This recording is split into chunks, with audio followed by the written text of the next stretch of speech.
अरे वाह वाह वाह वाह, धन्यवाद आपको है अखिलेश जी। आप यदुवंशी बनते हैं, यादव बनते हैं, गौशाला चलाने का काम आपका है, गाय पालने का काम आपका है, कृष्ण के वंशज होते हैं। आज हम गाय पाल रहे हैं, गौशाला चला रहे हैं, उनकी सेवा कर रहे हैं, तो आपको दुर्गंध आ रही है, आप इत्र फैला रहे हो। यही बुद्धि आपके पास है।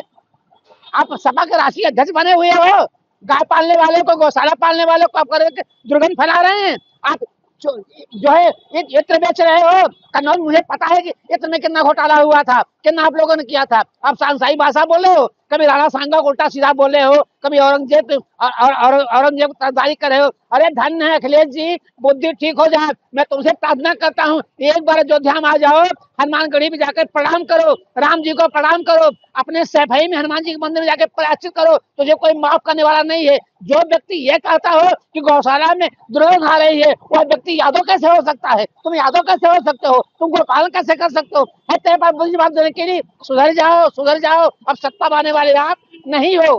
भगवान श्री कृष्ण के गौ माता से बहुत प्रेम करते थे और गौ को माता मानते थे, और ग्वाल बाल जिस तरह गौ की सेवा करते थे।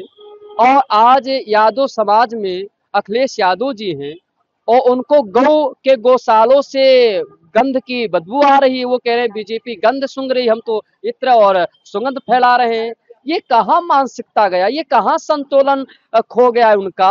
उनको तो सोचना चाहिए कि हम यादव हैं, तुम इस तरह यादव हो। यादव लोग तो गौ माता और गौशाला खोलते हैं, गौ सेवा करते हैं, और तुम गौशाला के बदबू बता रहे हो। हमको लगता है आप यादव नहीं है, केवल आप बनते हैं यादव।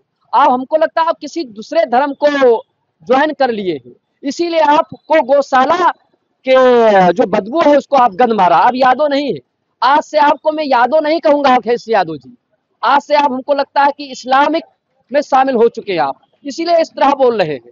एक सच्चा यादव कभी गौ का अपमान नहीं करेगा, गौशाला का अपमान नहीं करेगा। और आप समाजवादी पार्टी के राष्ट्रीय अध्यक्ष हैं, और इस तरह जो हमारे यादव लोग हैं, जो ग्वाल बाल हैं, जो साधु संत हैं और गौ की सेवा करते हैं, गौशाला खोलते हैं, उनके हृदय में बहुत बड़ा चोट पहुंचा है आपके इस बयान पर। आप आइए अयोध्या में राम मंदिर के सामने माफी मांगिए, और अपना लुकना लगड़िए, और यादव से माफी मांगिए। जितने भी हमारे हिंदुस्तान में यादव समाज रहते हैं, उनसे आप माफी मांगिए। यादव समाज के चरणों का धूल आप पान कीजिए, तब आपका ये अपराध समाप्त होगा। ये उत्तर प्रदेश का दुर्भाग्य रहा, उत्तर प्रदेश वासियों का दुर्भाग्य रहा कि हमने समाजवादी पार्टी के नेता के रूप में अखिलेश यादव जी को पूर्व में मुख्यमंत्री चुना था, और बड़ा उम्मीद था इनसे कि ये यादव समाज से आते हैं, यादव परिवार से आते हैं। और यादव समाज तो हमेशा से गौ सेवक रहा है। यादव समाज को तो गौ पालक कहा जाता है, गौ सेवक कहा जाता है, गौ रक्षक कहा जाता है। इस प्रकार की अपेक्षा नहीं थी कि जब सत्ता से बाहर होंगे तो इस प्रकार की बयानबाजी करेंगे। समाजवादी पार्टी भाजपा से लड़ते लड़ते कब सनातन विरोधी हो गई, इसको स्वयं अखिलेश यादव जी को आज विश्लेषण करना चाहिए। जिस प्रकार से वो साधु संतों के ऊपर अपमानजनक बयान दे रहे थे, प्रभु श्री राम पर अपमानित बयान दिया जा रहा था, अब उसी लाइन में एक कदम आगे बढ़ते हुए मैं मानता हूं कि ये सर्वाधिक यादव समाज को ही पीड़ा देने वाला बयान है कि गौशाला से दुर्गंध आता है। और भाजपा ने यदि गौरक्षा गौरक्षा के उद्देश्य से प्रदेश में गौशाला का निर्माण करवाया है, तो उस पर तीखी प्रतिक्रिया देते देते ये, भाजपा पर प्रतिक्रिया देते देते ये सनातन पर ही तीखी प्रतिक्रिया देने लगे।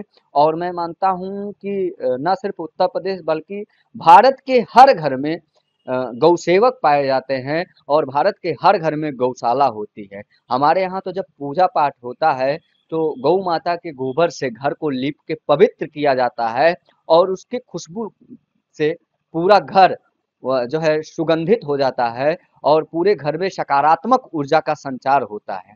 लेकिन दुर्भाग्य है कि ये तथाकथित नेता, जिन्हें हम बड़े बड़े पद पर बैठा देते हैं, वही नेता हमारी गौ माता पर, हमारे गौ सेवकों पर, गौशालाओं पर, और उन राजनीतिक पार्टियों पर भी जो सनातन की कहीं ना कहीं सेवा करने की इच्छा रखती हैं, उस पर तीखी प्रतिक्रिया देते हैं। ये मैं मानता हूं कि सनातन पर सवाल खड़ा कर किया जा रहा है, गौ माता पर सवाल खड़ा किए जा रहे हैं।